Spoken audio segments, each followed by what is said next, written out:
I'm a British female. I love this country and I give this country. Now you're calling me a problem. I don't think I am. I think you are. That you have no right in this society not to be offended. You have no right to say that because you don't like something you can commit violence, or you would like something to be stopped or censored. You have no right to have more hate laws or hate crime laws or hate speech laws just to defend Islam.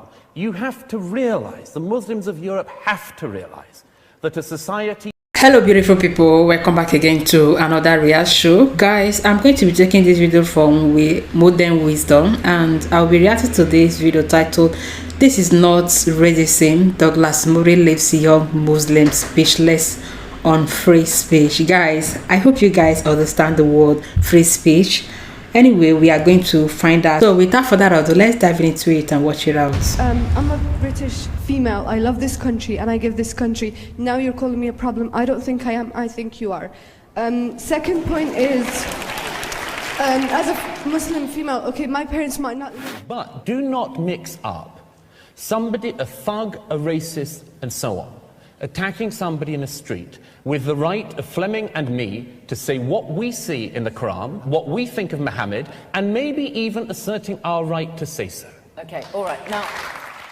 You are about to see Douglas Murray tell the truth as it is. Douglas Murray breaks the silence on immigration and speaks what is on everyone's mind. In the following clip, Douglas Murray educates a young Muslim student. Douglas Murray did not hold back. Thank you. Thank you very much. Tariq says that Europeans associate Islam with violence. There is some truth in that. There is also a very obvious reason for that, which is that Islam is associated with violence. It was not Buddhists who flew planes into the Twin Towers. It was not Hindus or Jews that blew up the London Underground in buses a few years ago. And that simple fact has to be acknowledged if you're even going to start a dialogue. Now, what is happening, ladies and gentlemen, it's not a pantomime. I'd argue that Europe has done not too badly, considering the circumstances. In the middle of the last century, there was an almost negligible Muslim presence in Europe. At the turn of the 21st, in Western Europe alone, there were 15 to 17 million Muslims. That's a very fast migration, ladies and gentlemen, one of the fastest in human history. And no society would find it easy to deal with that kind of migration. As it happens, European societies, Western European societies have, I think, dealt with this much better than some would. Certainly, Muslims coming to live in Britain and in Western Europe enjoy more rights and better rights, among them freedom of worship, than they do in any Islamic country in the earth here today. We do have a problem. We have a problem when the failures of Islam throughout the world, the failures of all Islamic societies, come here into Britain. Their intolerance of freedom of conscience, their intolerance of apostates, their intolerance of freedom of expression and freedom of speech, their intolerance of minorities, other religious minorities, sexual minorities, their intolerance of gays, their dislike and distrust of half of the population, women, and many, many other things. And the call, what's more, for a parallel legal system within Britain and European societies. This is monstrous. No other group behaves like this, asks for parallel laws. This is a fundamental problem, and it's one we're going to have to deal with. It's a problem between a society, Western Europe, that believes that laws are based on reason, and Islam that believes that they are based on revelation. Between these two ideas, I'm not sure there is very much compromise for Europe. It is not Europe that has let down its Muslims, but the Muslims of Europe that have let down Europe. This is not solely something which we have to say we can never reconcile. Of course we can reconcile this, but we need to be honest about it. We need to be frank about it, and we cannot avoid things just because they are unpleasant. And if there were one thing I would wish Muslims in Europe could learn today, as fast as possible, it would be this: that you have no right in this society not to be offended. You have no right to say that because you don't like something you can commit violence, or you would like something to be stopped or censored. You have no right to have more hate laws or hate crime laws or hate speech laws just to defend Islam. You have to realize, the Muslims of Europe have to realize, that a society in which even your deepest feelings can be trodden upon is the only society worth living in. And the sooner we can learn that, the sooner that Islam can learn that within Europe, the better. It is not Europe that has failed its Muslims. It is Islam that has failed Europe. I'd argue Islam has failed its Muslims. Thank you. Douglas Murray brings attention to the rapid and unprecedented migration of Muslims into Europe, a phenomenon that no society can easily absorb in a short period. This mass migration is one of the fastest in human history, and it's understandable that it would bring significant challenges. Despite these challenges, European societies have made commendable efforts to accommodate these new arrivals, providing them with rights and freedoms that are often lacking in their countries of origin. Europe's approach to integration has been notably generous. For example, countries like Germany and Sweden have welcomed large numbers of refugees, offering them housing, education, and healthcare. This level of support is a testament to Europe's commitment to human rights and dignity. In contrast, many Islamic countries, even wealthy ones, have been less willing to take in refugees, highlighting a stark difference in approaches. However, integration is not a one-way street. While European societies strive to be inclusive and supportive, it's equally important for Muslim communities to adapt to the values and norms of their new homes. Wow, guys, this is a beautiful one. This is a beautiful one from Douglas Murray. Guys,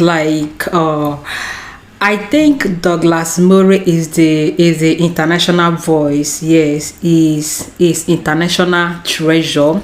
This man is very, very intelligent. I love his speech a lot. I love his way of reasoning. I love the way he tackles things. I love the way he analyzes things. Guys, according to what he said, it's not actually that he dislikes the Muslims. No. He's not in any way. He's very, very far from that. But what he's talking about is peace. Pan immigrants or happen to be in another country, you should respect their cultures. You should respect their values. You shouldn't cause nuisance or start reducing others. This means embracing core Western principles such as freedom of expression, gender equality, and secular laws. These values are fundamental to European society and are essential for maintaining social cohesion and harmony. Statistics support Murray's concerns about integration. For instance, studies have shown that second-generation immigrants in Europe often experience higher unemployment rates and face greater challenges in education compared to their native counterparts. This indicates that integration efforts need to be more robust and that immigrant communities must engage more actively in the process. Young lady here with the headscarf, and then we'll come to our panel. I'm a British female. I love this country and I give this country. Now you're calling me a problem. I don't think I am. I think you are. Second point is, as a Muslim female, okay, my parents might not let me go somewhere late at night because people are racist to me. They tell me to go back home and they hurt me. I got hit by 2 white guys and they laughed at me because I'm a scarfie, okay? Last point is to Mr. Fleming, about the point where you said about the religion, changing religion. Every person has the right to. No one says anything about that. But if you had a daughter or a son that wanted to become a Muslim, would you be happy about that? I don't think so. Douglas, I want to ask you, you heard some of the people from the floor there, the woman complaining about attacks on her because she's described as a scarfie because she wears a head veil. I mean, that is something that you would regret. I mean, that doesn't promote social cohesion, does it? Nobody thinks that any physical attacks or any such thing could be a good thing to happen. Of course not. Of course there are. Let's make sure we're right. She's talking about prejudice. Prejudice exists in society. Let's just be absolutely clear as an audience. Prejudice undoubtedly exists in this society. It exists across racial groups, including from minorities to other minorities, after all, which is one of the things we see increasingly in Britain these days.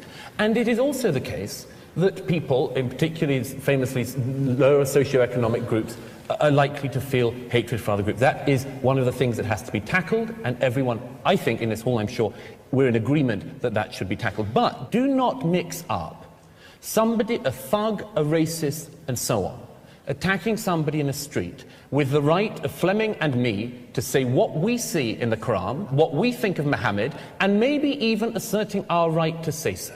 Okay, all right, now... I completely agree with Douglas Murray on this one. Freedom of speech is the cornerstone of Western civilization. It allows people to express their ideas, challenge prevailing norms, and foster innovation and progress. However, This freedom also means that people will inevitably encounter opinions and expressions that they find offensive.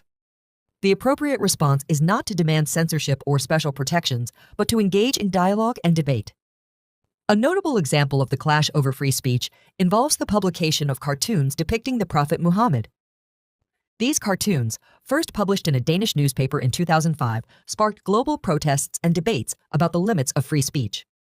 While many in the Muslim community found the cartoons deeply offensive, the broader Western response emphasized the importance of protecting the right to free expression, even when it is controversial or provocative. Statistics show that societies that uphold freedom of speech tend to be more innovative and economically prosperous. According to the World Economic Forum, countries with strong protections for free speech, such as the United States and those in Western Europe, often rank higher in global innovation indices. This correlation underscores the value of maintaining a culture where ideas can be freely exchanged. Prominent figures have supported Murray's stance. For instance, Salman Rushdie, who faced death threats over his book, The Satanic Verses, has consistently argued for the importance of free speech. Rushdie contends that giving in to demands for censorship only emboldens those who seek to suppress dissenting voices. He emphasizes that a free society must stand firm in defending the right to critique and question all beliefs, including religious ones. Hi, this is a beautiful one from Douglas Morin. He had made another vital point. Like guys, like Douglas Morin, do you know what I call him? I call him the international treasure. This man is very, very intelligent. Like, he has that wisdom. He has that ways. He knows how to tackle things. He knows how to analyze things. He knows how to reason.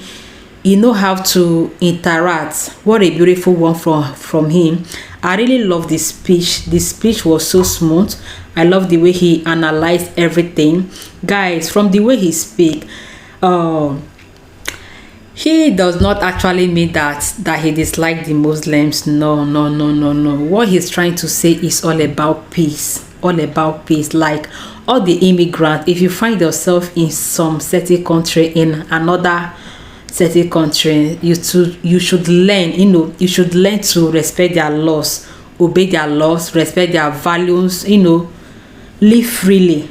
And once you cause nuisance, they will never accept it. I hope you know that. If you're an immigrant and you cause nuisance, they will not accept it. Or even if you are from the country and you disobey their law, you know they will never accept it. So what he means that you can live and practice your religion, but respect. You just have to respect their law, embrace their law, and live peacefully. Live peacefully and not causing problem. Guys, like and you do not talk about the Christians. Don't say that the Christian is like this, or no. Do your own and allow the Christian to do theirs, because for goodness sake, you are in another mass country, and maybe you might just try to say that your own religion is better than the other. No, that is unacceptable. You can only do that in your country. You can do that in your country, but once you go to another person's country, do your own religion and allow the other people to do their own religion. And that is how life supposed to be. That is how life supposed to do. Practice your own. Practice on what you believe, and allow the other person to practice on what he or she believe. Because to me, both the Christians and the Muslims, we are all one. But there is this differences, because even most of the Christians, most of the Muslims, they see the Christians in a different way. They see the Christian that the Christians is not among. They see them like our own religion is better. And even sometimes some Christians, they actually reason in the same way. For God's sake, to me, we are serving one God. It's one God that we are serving, one God, and I just pray that at the end of everything, heaven will be our, you know, it's going to be our portion. So I think the immigrants should respect the law. If you are in Europe, if you are in America, any country that you find yourself that is not yours, you just have to, you know, to follow their principles. You have to obey their law. And believe me, once you break their law, if you go against the law, you must be punished for it. You must be punished for it. And by the time they start punishing you on that, don't say they are punishing you because you are not from the country. Don't say they are punishing you because you are black, or don't say they are punishing you because you are an immigrant. No, you don't have to say that, because you have gone against the law and you must face the consequences. You must face the consequences. That is just the truth fact. That is just the true fact, because a lot of immigrants, once they are being caught in the act, they will say, oh, it's because I'm an immigrant, it's because I'm not from the country, it's because I am not from here, that is why they are punishing me. No, at least before you do something, you must always think about that thing that you are doing. Think about the side effect, the negative impact. Think about the consequences. Think about the disadvantages before doing it, because once you are being caught, you must face the law. Because Europe and America that I know, they are countries that, you know, they want people to, you know, to respect their law. Because if they don't put all these things, like, I believe the country will be messed up. Okay. So guys, let me know your point of view in this video, and I'll be right there waiting for you. Let me know what you think about it, and I would really appreciate every bit of that. So guys, thank you for watching. Stay tuned and see you in my next one. Bye.